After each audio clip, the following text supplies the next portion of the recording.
Assalamualaikum warahmatullahi wabarakatuh. Nama saya Dela Novita Mamonto dari kelas akuntansi C. Di sini saya akan memaparkan materi yang berjudul regresi sederhana. Sebelum itu, kita harus mengetahui terlebih dahulu apa itu regresi sederhana. Regresi sederhana adalah sebuah metode pendekatan untuk pemodelan hubungan antara satu variabel dependen dan independen. Selanjutnya, kita membuat mapping penelitian terlebih dahulu. Tujuannya agar memperkuat hasil dari penelitian yang kita lakukan. Yang pertama yaitu judul penelitian.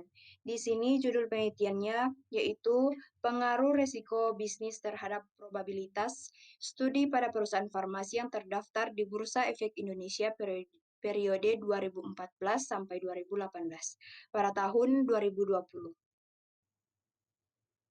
Selanjutnya, masuk pada bab 1 pendahuluan. Yang pertama, rumusan masalah. Rumusan masalah dalam penelitian ini adalah apakah risiko bisnis berpengaruh terhadap probabilitas para perusahaan farmasi yang terdaftar di Bursa Efek Indonesia selama tahun 2014 sampai 2018. Tujuan penelitiannya untuk mengetahui pengaruh risiko bisnis terhadap probabilitas para perusahaan farmasi yang terdaftar di Bursa Efek Indonesia selama tahun 2014 sampai 2018. Selanjutnya masuk pada bab 2, yaitu kajian teori. Yang pertama, hipotesis penelitian. Sebelum itu, kita harus mengetahui terlebih dahulu apa itu hipotesis. Hipotesis adalah jawaban atau dugaan sementara terhadap masalah penelitian yang sebenarnya harus diuji secara empiris. Hipotesis dalam penelitian ini adalah resiko bisnis berpengaruh terhadap probabilitas perusahaan farmasi yang terdaftar di Bursa Efek Indonesia selama tahun 2014 hingga 2018. Selanjutnya masuk pada bab 3, metode penelitian. Yang pertama, judul penelitian. Metode penelitian yang digunakan adalah penelitian kuantitatif, yaitu menganalisis adanya pengaruh antara variabel satu dengan variabel yang lain. Metode penelitian kuantitatif adalah metode yang di dalamnya menggunakan banyak angka, mulai dari proses pengumpulan data hingga penafsiran. Yang kedua adalah desain penelitian. Di sini desain penelitiannya adalah risiko bisnis adalah sebagai variabel X dan probabilitas adalah sebagai variabel Y. Selanjutnya, variabel penelitian. Di sini ada variabel bebas dan variabel terkait. Variabel bebas adalah variabel yang tidak tergantung pada variabel lainnya. Sedangkan variabel terkait adalah variabel yang tergantung pada variabel lainnya. Variabel bebas atau variabel independen dalam penelitian ini adalah risiko bisnis, sedangkan variabel terkait atau variabel dependennya adalah probabilitas. Selanjutnya kita masuk pada definisi operasional variabel. Pada tabel ini terdapat 4 kolom. Kolom pertama ada jenis variabel yaitu risiko bisnis sebagai variabel X dan probabilitas sebagai variabel Y. Selanjutnya definisi variabel penelitian, lalu indikator variabel. Indikator variabel pada rasio bisnis adalah GOL sama dengan persen perubahan EBIT dibagi persen perubahan penjualan. Indikator pada variabel probabilitas yaitu ROA sama dengan laba bersih dibagi total aset. Kemudian skala ukur dari masing-masing variabel adalah skala rasio. Selanjutnya masuk pada populasi dan sampel. Sebelum itu kita harus tahu terlebih dahulu apa itu populasi dan sampel. Populasi adalah keseluruhan dari variabel yang menyangkut masalah yang diteliti, sedangkan sampel adalah sebagian dari keseluruhan objek yang diteliti dan dianggap mewakili seluruh populasi. Populasi dalam penelitian ini adalah perusahaan farmasi yang masih terdaftar di Bursa Efek Indonesia selama periode penelitian yakni dari tahun 2014 sampai tahun 2018 dengan jumlah sebanyak 10 perusahaan. Sampelnya adalah perusahaan farmasi yang terdaftar di Bursa Efek Indonesia selama periode penelitian, yakni dari tahun 2014 hingga 2018 dengan jumlah sebanyak 6 perusahaan, di mana perusahaan yang memiliki karakteristik. Selanjutnya, jenis atau sumber data.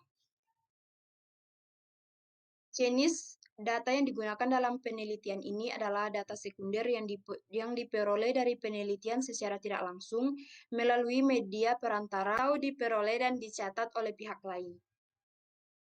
Selanjutnya, teknik pengumpulan data.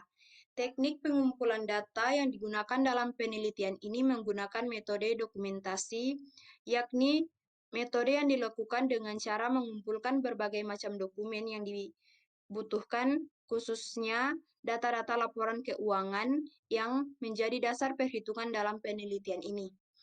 Selanjutnya, teknik analisis data. Teknik analisis data dalam penelitian ini adalah menggunakan metode deskriptif dengan pendekatan kuantitatif, dan analisis data dengan penelitian ini menggunakan analisis regresi sederhana. Selanjutnya, kita masuk pada hasil statistik deskriptif. Pada tabel tersebut, variabel probabilitas atau variabel Y yang diproksikan dengan return on asset atau ROA mempunyai nilai terendah atau minimum sebesar 1,54 sekian dan nilai tertinggi maksimum adalah 25,32 sekian. Adapun nilai rata-rata min pada probabilitas yaitu sebesar 10,03 sekian dengan nilai standar deviasi 6,25 sekian. Nilai rata-rata variabel probabilitas yang lebih besar dibandingkan dengan nilai standar deviasi mengindikasikan bahwa nilai rata-rata tersebut menggunakan representasi yang baik untuk menggambarkan seluruh data probabilitas perusahaan manufaktur subsektor farmasi selama periode pengamatan 2014 hingga 2018. Variabel risiko bisnis atau variabel X yang diproksikan dengan degree of operating leverage atau DOL mempunyai nilai terendah atau minimum min 204,9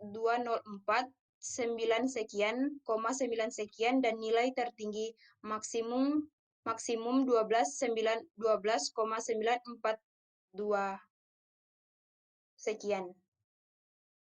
Adapun nilai rata-rata min pada variabel risiko bisnis yaitu min 10,25 sekian dengan standar deviasi 44,32 sekian. Nilai rata-rata variabel risiko bisnis yang lebih kecil dibandingkan dengan nilai standar deviasi mengidentifikasikan bahwa rata-rata tersebut bukan merupakan representasi untuk menggambarkan seluruh data risiko bisnis para perusahaan manufaktur subsektor farmasi selama periode pengamatan 2014 hingga 2018. Selanjutnya, hasil analisis regresi. Berdasarkan hasil pada tabel di atas, maka disusun persamaan sebagai berikut. Y sama dengan 10,32926 tambah 0,028272X. Nilai konstanta sebesar 10,32 sekian tersebut merupakan nilai tetap yang berarti bahwa probabilitas yang diamati selama periode penelitian apabila tidak terdapat pengaruh variabel bebas, maka nilainya adalah sebesar 10,32 sekian. Koefisien regresi variabel risiko bisnis atau variabel X sebesar 0,028 sekian yang berarti bahwa setiap terjadi kenaikan pada probabilitas perusahaan manufaktur subsektor farmasi sebesar 1% dan dipengaruhi oleh variabel risiko bisnis sebesar 0,28 sekian. Selanjutnya, uji hipotesis. Yang pertama, hasil uji T.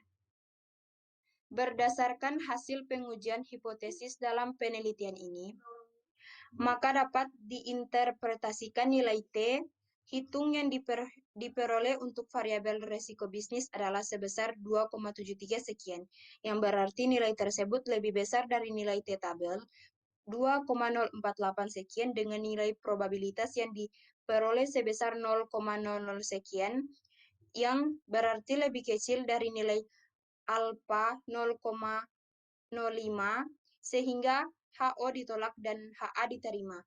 Dengan demikian, pada tingkat kepercayaan 95% dapat disimpulkan bahwa risiko bisnis berpengaruh positif signifikan terhadap probabilitas pada perusahaan manufaktur sektor farmasi selama periode pengamatan 2014 hingga 2018. Selanjutnya, koefisien determinasi. Hasil pengujian koefisien determinasi dari tabel tersebut diperoleh nilai koefisien determinasi untuk model regresi yang diamati adalah sebesar 0,40 sekian atau sebesar 4,02%. Nilai ini berarti bahwa probabilitas yang diproyeksikan dengan return on asset atau ROA yang diamati dapat dijelaskan oleh variabel risiko bisnis sebesar 4,02%, sedangkan sisanya sebesar 95,98% dipengaruhi oleh variabel lain, di luar variabel yang diamati dalam penelitian ini. Baiklah, sekian dari pemaparan materi dari saya. Semoga bermanfaat. Wassalamualaikum warahmatullahi wabarakatuh.